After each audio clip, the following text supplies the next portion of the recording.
So that's the 5 cuts taken through to rough the groove out. I've changed the tool now to an end mill.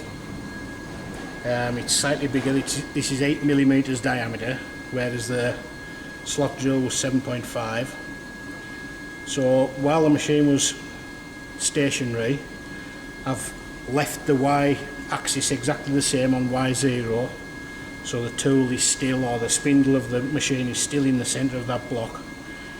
But I've positioned the bottom face of the tool close to the bottom face of the groove. Now I'm just going to move it in towards the groove a little bit. What I'll do first is set it off. So I'm going to move the tool about 1/4 of its length or diameter into the groove, so that it doesn't touch the sides of the groove. It'd been a wider actual cutter, but it's enough so that we can lift the job up to touch onto the bottom face with the bottom of the tool.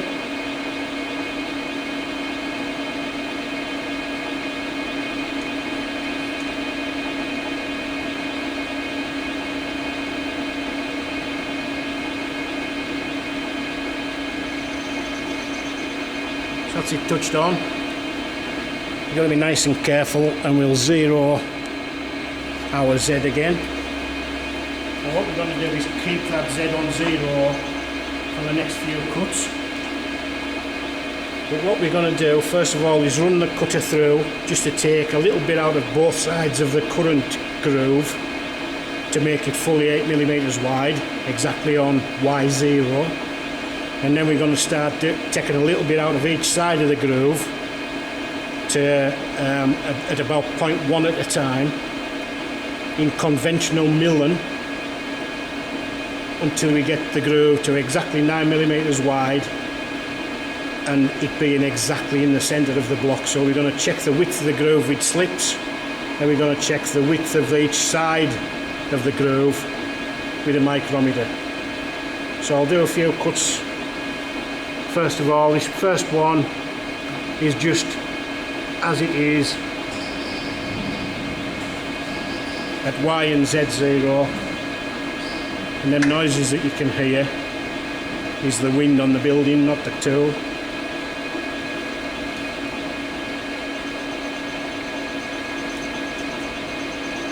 So you can hear it starting to cut now. It's a nice gentle feed.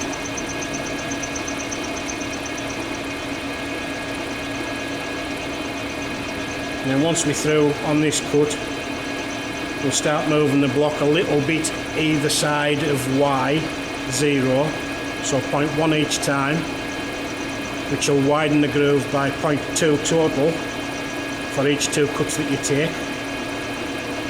But we've got to do it in conventional milling. So when the block moves to the right hand side of the tools, it's doing so now. What I'm going to do when it's fully through that groove is move the job towards me by 0.1 and then feed it back the other direction, and then move it to the other side of Y0 by 0.1 and then feed it back in the direction that it's moving now. Okay, so I'll take a couple of cuts and I'll see you in a bit.